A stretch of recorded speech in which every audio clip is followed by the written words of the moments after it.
The smell of urine mixed with stale coffee hit Mary's nose as she sat on the cold sidewalk. Just another day like all the others, she thought, pulling a tattered blanket over her thin legs. That's when she heard the soft patter of small footsteps approaching. A girl, maybe 7 years old, stopped right in front of her, brown eyes locked on Mary's dirt-streaked face. Mary's heart skipped a beat when the girl opened her mouth and said the words that would change everything. "Can I call you Mom?" The world froze. The noise of traffic faded. The people passing by on the street turned into ghosts. Mary felt like she'd been punched in the gut. Her hands trembled. How long had it been since someone looked at her like that? With kindness? With need? Her throat tightened. Tears came without warning, rolling down her grimy cheeks. Mary tried to speak, but her voice came out as a hoarse whisper. "Why would you want that, kid?" The girl stepped closer, unafraid of the dirt, the smell, or the rough appearance Mary knew she had. "Because you look like a mom, and I really want a real mom." Those words cut into Mary's chest like knives. She knew that pain all too well. The absence of a mother. The feeling of being lost in the world, with no one to call your own. But how could a kid so young carry that kind of weight? "Where's your mom?" Mary asked, trying to steady her voice. "At home, working on her computer. She's always working." The girl sat down next to Mary, as if it was the most natural thing in the world. "My name's Sophie. What's yours?" Mary hesitated. It had been so long since anyone asked her name. She'd almost forgotten she had one. "Mary," she said quietly. "Mary," Sophie repeated, like she was tasting the sound. "Pretty name. So can I call you Mom Mary?" Mary's heart raced. Part of her wanted to hug this kid and never let go. Another part wanted to run. She didn't deserve this. She didn't deserve to be called Mom by a kid so pure, so innocent. A woman like her, who'd lost everything, who'd lost herself. "Sophie!" A sharp voice sliced through the moment like a blade. A tall, thin woman, with her hair pulled back in a tight bun, came striding toward them, her face red with anger. Mary shrank back. She knew that look.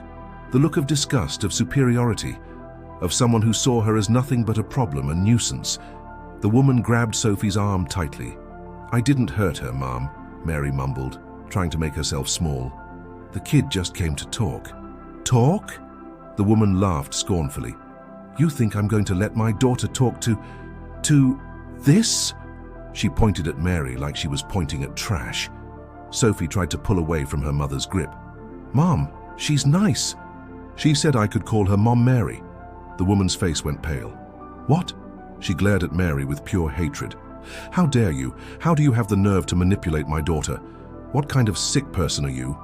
Mary felt the words like lashes. Each accusation confirmed what she already knew about herself. She was dirty. She was a problem. She was worthless. She didn't deserve anyone's kindness, least of all a child's. "I didn't do anything," she whispered. "I swear I didn't do anything wrong." "Didn't do anything?" the woman shouted, drawing curious glances from passers-by. "You're manipulating a child, taking advantage of her innocence." Sophie started to cry.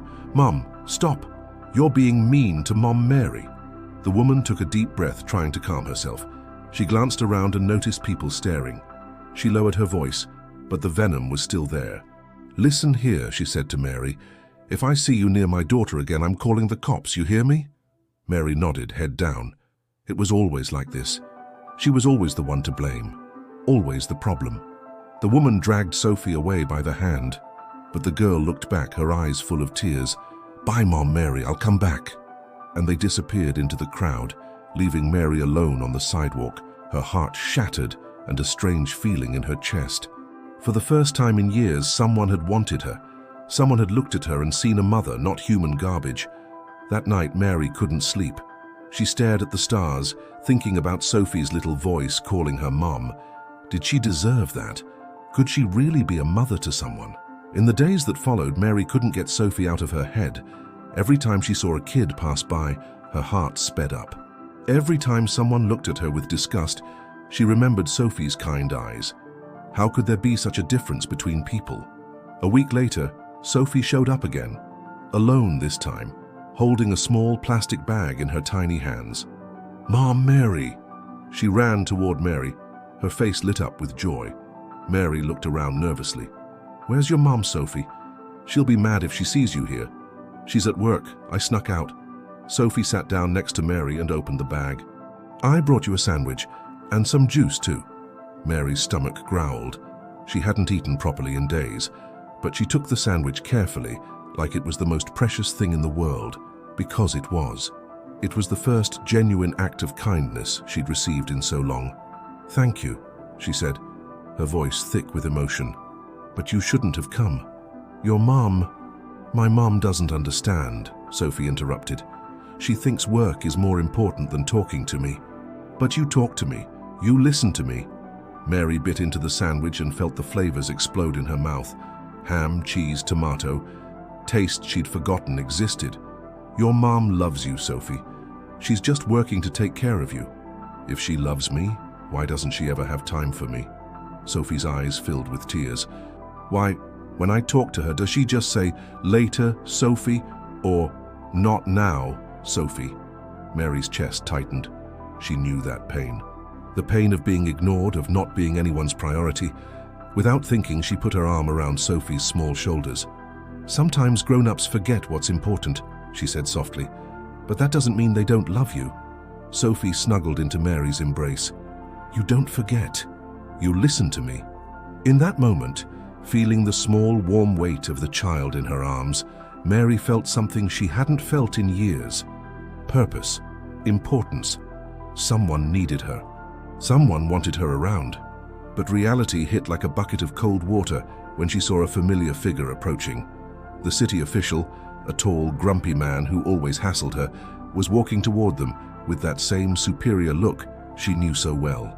"You again?" He stopped in front of them, hands on his hips. "Didn't I tell you no panhandling on this corner?"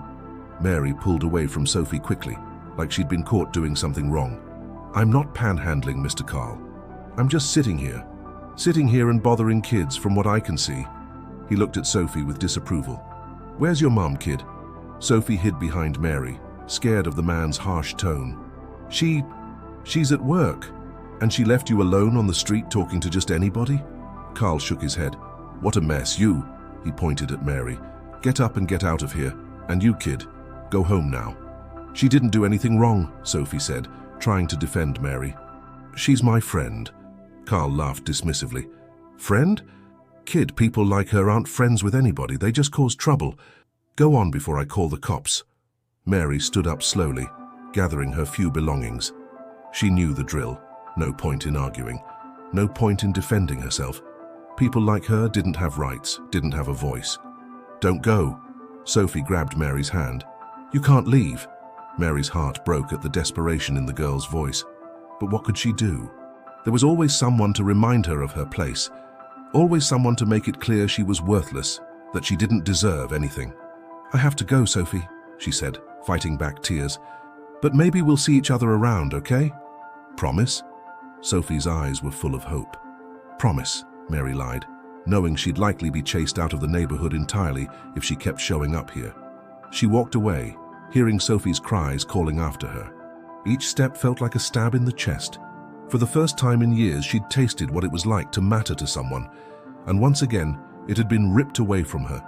That night, sleeping under an overpass miles away, Mary couldn't stop thinking about Sophie's little voice calling her mom. Would she ever be good enough to deserve that for real? Or was she doomed to always be the person people pushed away from their kids? But deep in her heart, a small, stubborn flame kept burning. The promise she'd made to Sophie. Maybe it was a lie when it left her mouth, but now, alone in the dark, she started to wonder if she could make it true. After all, for the first time in a long time, someone had looked at her and seen a mother. And that look had awakened something inside her she thought was dead forever. What Mary didn't know was that, a few miles away, Sophie was crying in her room, begging her mother to understand why Mom Mary was so important. And that conversation was about to change everything in ways neither of them could imagine. 2 weeks passed since Mary had been kicked out of the corner where she met Sophie. 2 weeks sleeping in different places, always afraid of being recognized and chased off again. But nothing could erase the memory of Sophie's little arms around her neck, the sweet smell of her hair, the kind voice calling her mom. It was a Tuesday morning when she saw Sophie again. The girl was sitting alone on a park bench, swinging her legs and staring at the ground with a sadness that broke Mary's heart. She hesitated. Should she approach? What if someone saw? What if they called the cops? But when Sophie looked up and their eyes met, it was like the whole world vanished. The girl's face lit up with a smile so beautiful that Mary felt tears coming. "Mom! Mary!" Sophie jumped off the bench and ran toward her, ignoring the curious stares from passers-by. Mary opened her arms without thinking. All the caution, all the fear, melted away when she felt Sophie throw herself into her embrace. She held the girl tight against her chest, breathing in the scent of kid shampoo mixed with cookies. "I thought you were gone forever," Sophie whispered in her ear. "I looked for you everywhere." "I had to leave for a bit," Mary explained, brushing a strand of hair from the girl's face. "But I promised we'd see each other again, didn't I?" Sophie nodded, but her eyes were filled with a sadness that didn't match her age. "My mum said you were dangerous, that I can't talk to you anymore." Mary's stomach twisted. Of course, Sophie's mum would say that. It was always like that. People always thought she was the problem. "And you? What do you think?" Sophie looked right into her eyes, with that serious look kids get when they're saying important truths. "I think you're the nicest person I've ever met. You listen to me for real. You hug me when I'm sad. That's not dangerous." Mary's chest tightened. How could a 7-year-old understand things better than most adults? "Your mom just wants to protect you, Sophie. She's right to worry." "Protect me from what?" Sophie frowned. "You never hurt me. You just give me love." They were interrupted by a gruff voice behind them. "Excuse me, you two." Mary turned and saw a well-dressed man about 40, with a smile that didn't reach his eyes. She instinctively pulled Sophie closer. "My name's Richard," he said, extending a hand that Mary didn't shake. "I'm a neighbor of Sophie's family. Helen asked me to keep an eye on her." Mary's blood ran cold. Helen must be Sophie's mom. And if this man was here, it meant she'd found out about their meetings. "Sophie, your mom's worried. She sent me to come get you," Richard continued. But his eyes were fixed on Mary, studying her like she was a dangerous animal. "I don't want to go," Sophie said, hiding behind Mary. "I want to stay with Mom, Mary." Richard forced a laugh. "Mom, Mary? What an imagination, Sophie. Come on, your real mom's waiting." Mary felt each word like a slap. Real mom. As if she were just a fantasy, just an illusion in the head of a lonely kid. "Go with him, Sophie," she said quietly, though every word hurt. "Your mom must be worried." "But I don't want to leave you alone again," Sophie protested, her eyes filling with tears. "I'll be okay," Mary lied, forcing a smile. "We'll see each other later, all right?" Richard took Sophie's hand with a firmness that didn't allow resistance. "Let's go, Sophie. And you." He looked at Mary with barely disguised contempt. "You'd be better off disappearing from here. This is a family neighborhood. People like you just cause trouble." Mary watched them walk away, Sophie looking back with every step, waving sadly. When they were out of sight, Mary sank onto the bench, her body shaking. It was always like this. There was always someone to remind her she didn't belong in the world, that she didn't deserve anyone's kindness. But this time, it hurt more, because for the first time in years, she'd felt what it was like to matter to someone. And now it had been taken away again. Back at Sophie's house, the conversation was far from calm. Helen paced the living room, hands on her hips, face red with anger.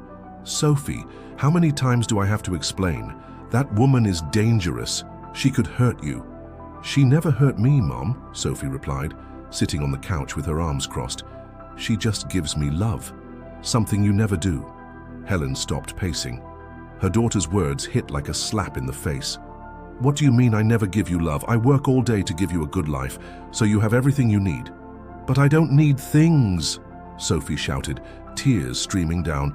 I need you to listen to me, to play with me, to hug me when I'm sad." "Sophie, Helen tried to speak, but the words wouldn't come. The truth was she didn't know how to connect with her daughter anymore. Since her husband left 2 years ago, she'd been on autopilot. Work, pay bills, keep the house running. There was no time for anything else. Richard, watching the argument from the doorway, decided to step in. "Helen, can I make a suggestion?" Helen turned to him, grateful for the distraction. "Sure, Richard. I think you two need some time to talk, and I can help solve this problem with the woman on the street," he said, that fake smile back. I know people at City Hall. I can make sure she's moved far away from here. Sophie jumped off the couch. No, you can't do that. She didn't do anything wrong. Sophie, go to your room, Helen ordered, her patience gone. The adults are talking.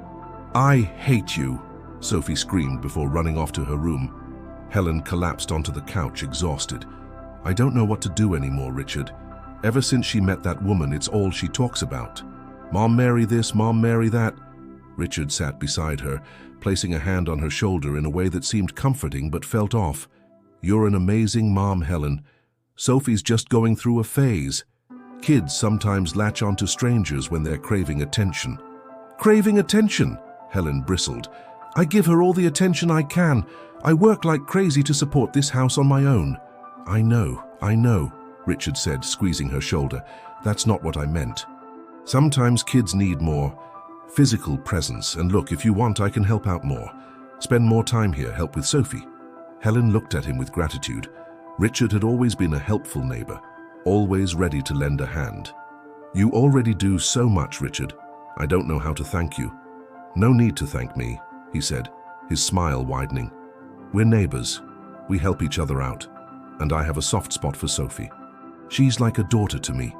Meanwhile, outside the house, Mary wandered the streets aimlessly. She couldn't shake the image of Sophie's sad eyes as she was taken away. The feeling of helplessness was suffocating. How could she compete with a real mom? With a house, stability, a future? She stopped in front of a broken mirror in an abandoned storefront and looked at herself. What she saw wasn't pretty. Dirty, tangled hair, ragged clothes, skin weathered by the sun and street life. How could a kid look at this and see a mom? But then she remembered Sophie's eyes. There was no disgust there, no judgment, just pure love, a genuine need for affection. And for the first time, Mary asked herself, what if she tried to change? What if she tried to become someone who actually deserved to be called a mum? The idea was terrifying. For years, she'd given up on herself. For years, she'd accepted that her place was on the streets, invisible, despised. But Sophie had awakened something in her, a desire to be better, to be more. The next week, she couldn't stop thinking about it, and then the unexpected happened. Walking down the street, she saw a sign in a store window. Help wanted, part-time cleaner. Mary stopped and stared at the sign for a long time. When was the last time she'd tried for a job? When was the last time she'd believed she could be useful for anything? Before she could change her mind, she pushed open the door and walked into the store. The owner, an elderly man with kind eyes, looked at her with curiosity. Can I help you? The sign, Mary said, her voice shaky. About the job. The man studied her for a moment. Mary braced herself for rejection, for the look of disgust, for the polite excuses, but he just nodded. You can start tomorrow, 7 a.m. Mary nearly collapsed. Really? Just like that? No questions? The man smiled. Everybody deserves a chance, miss. Everybody. That night, for the first time in months, Mary slept with hope in her heart. Maybe she could change. Maybe she could become someone who truly deserved Sophie's love. What she didn't know was that while she dreamed of a better future, Richard was putting a plan in motion to remove her from Sophie's life for good. A plan that didn't just involve getting her out of the neighborhood, but destroying any chance she might have to start over. Because Richard had his own secrets, and Mary's presence in Sophie's life was threatening everything he'd so carefully built. 3 months passed since Mary started working at Mr. Tony's store. 3 months, that changed everything. She had a place to live now, a tiny room in the back of the store, but it was hers. She had clean clothes, food every day, and for the first time in years, when she looked in the mirror, she could recognize the woman she used to be. But what had changed most was the hope. Every morning she woke up thinking of Sophie, imagining the day she could see her again and show her she'd kept the silent promise to become someone better.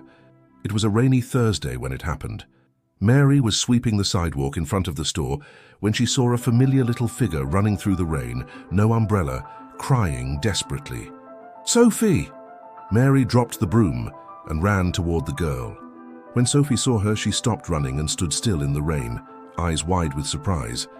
Mary looked different, clean, in new clothes, her hair trimmed and neat. But it was the same person who had opened her arms to her that first day.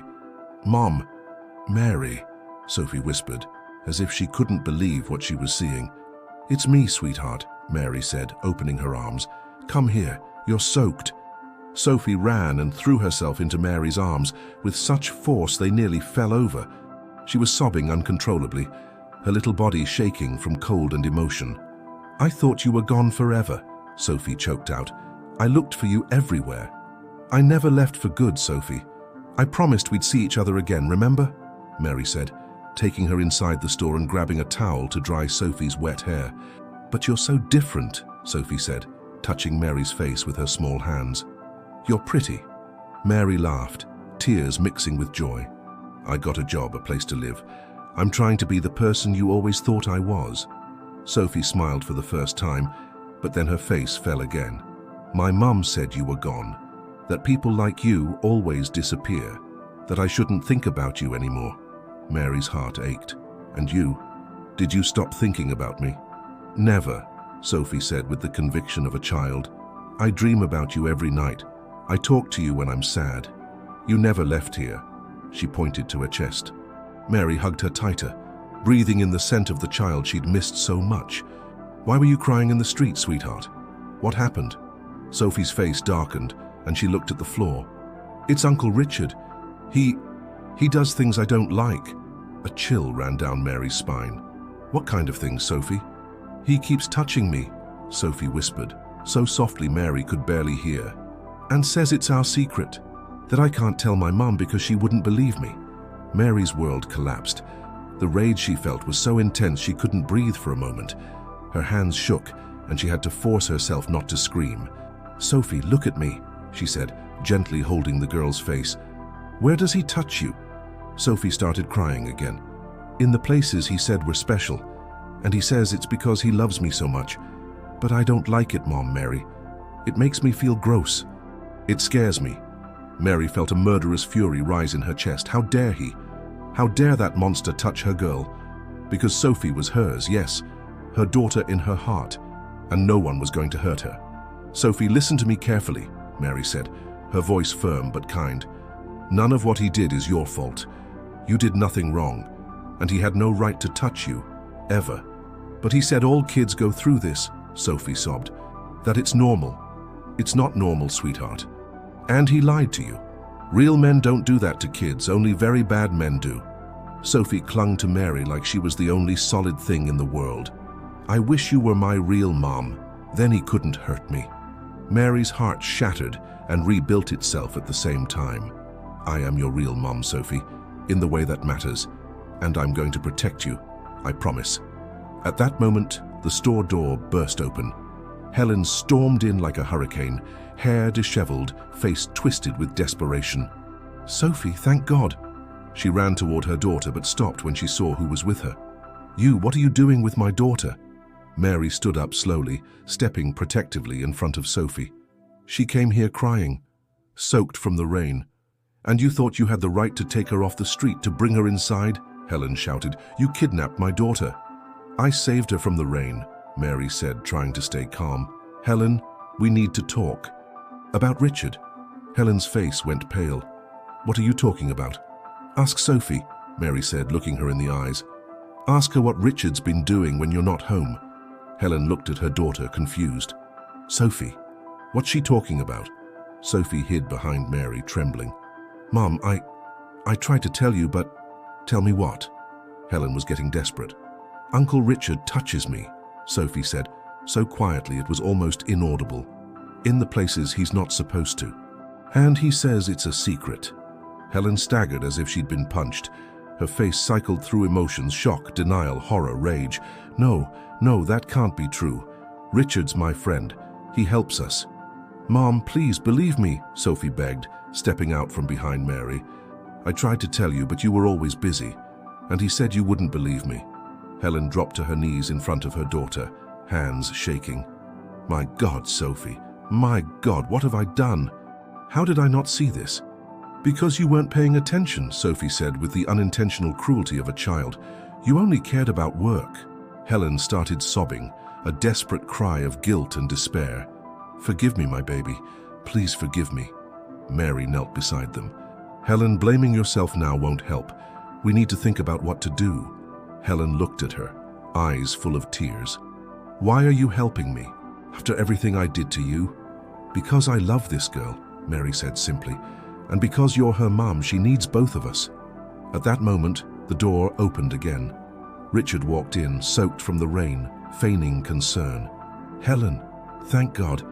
I was looking for you everywhere. Sophie ran away from home and—" He stopped when he saw the scene. Helen and Mary kneeling on the floor, Sophie between them, all their faces turned toward him. The fake smile died on his face. "What's going on here?" he asked, but Mary could see the fear in his eyes. Helen stood up slowly, like a predator ready to strike. "I know what you did," she said, her voice low and dangerous. "I know what you did to my daughter." Richard's face changed completely. The mask of kindness fell, revealing something cold and calculating. "Helen, you're not going to believe a confused kid and a street bum, are you?" That was the last straw.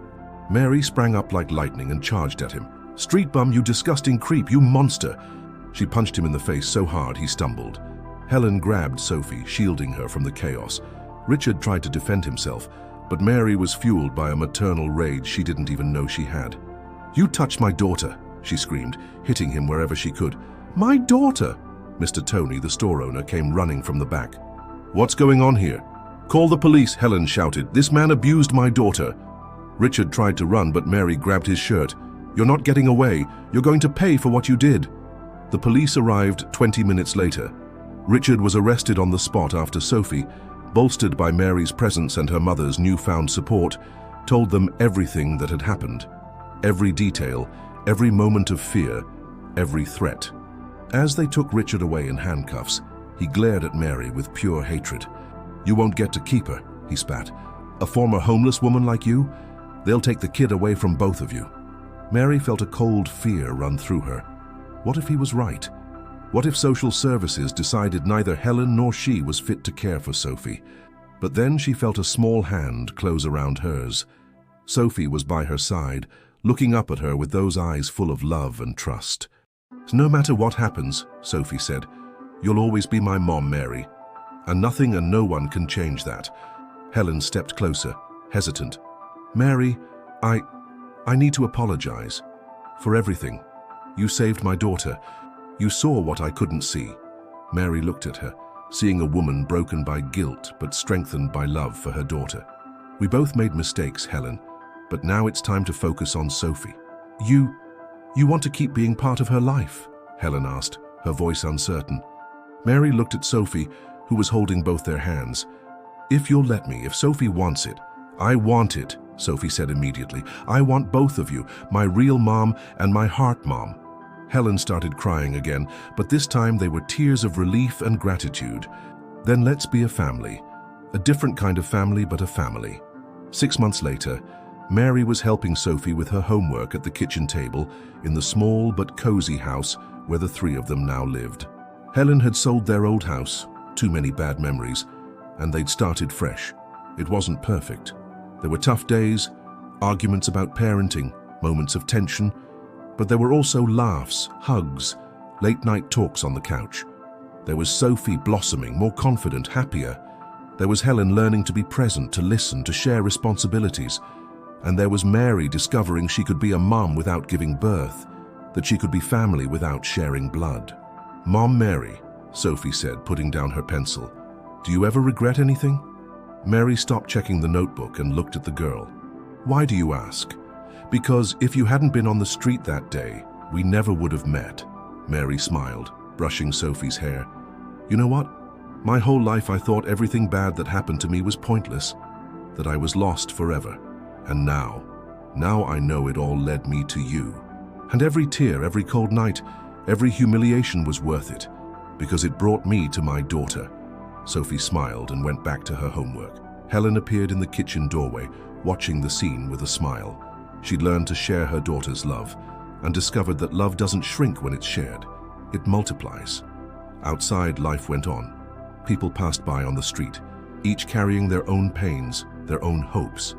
And inside that little house, 3 hearts that had been broken by the world were learning that sometimes the most beautiful families are the ones you choose, not the ones you're born into. Mary never went back to living on the streets. But she never forgot where she came from, and every week she and Sophie brought food and kindness to those still out there, reminding them that everyone deserves a second chance, everyone deserves love. Because sometimes, all it takes is one child looking at you and seeing a mother for you to discover you can be so much more than the world says you are.